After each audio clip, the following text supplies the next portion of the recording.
প্রতিমা নিরঞ্জন সুসম্পন্ন করা গেছে।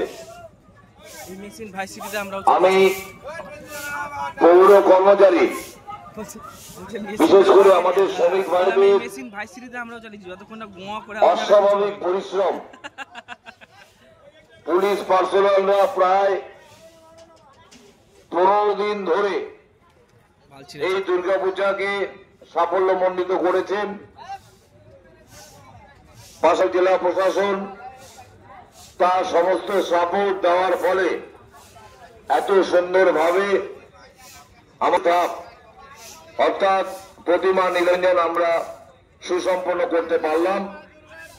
আগামীকালও নিরঞ্জন হবে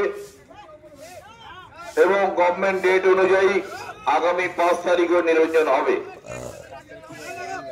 পাশাপাশি আগামী 4 তারিখ অর্থাৎ আজকেই বিকাল 5টায় রামকৃষ্ণপল্লীর মাঠে মালদা জেলা